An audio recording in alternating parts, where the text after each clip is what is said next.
中國總處是預估今年的經濟成長率是有機會來到11.05%，嘛創下39年來上懸的紀錄。在去年30歲以下青年平均一個月薪水差不多是49000。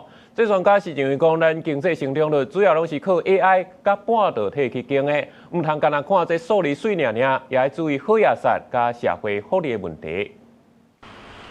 台灣經濟成長率去年達到8.68%，創我15年來新高，帶動民眾平均年所得提升。分析去年各年齡的年所得收入，阿未30歲以下青年平均年所得587000外，換算匯集大約49000。中總年族群的平均年所得也有7隻高字頭。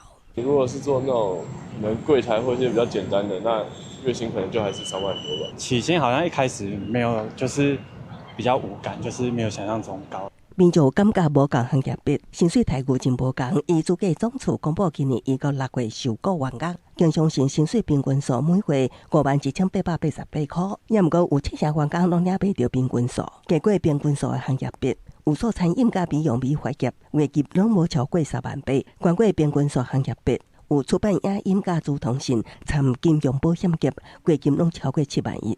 受到 AI 甲半導體產業帶動出口甲外銷訂單真好。主計總處頂次預估，今年經濟成長率有希望雙位數成長，來到11.05%。也毋過排除 AI 甲半導體等員工，一般民眾卻因為薪水停滯等因素，對高經濟成長無感覺，形成畸形經濟結構。少數的人，他因為整個產業的發展，他可以越得到越高的薪水，可是多數人可能薪水還是維持原來的水準，或是增加一些哈。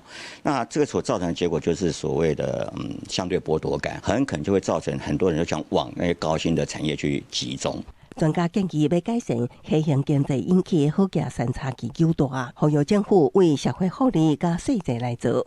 在教育端也當透過跨領域學習做人力資源的中心配置，降低薪水差距。記者綜合報道。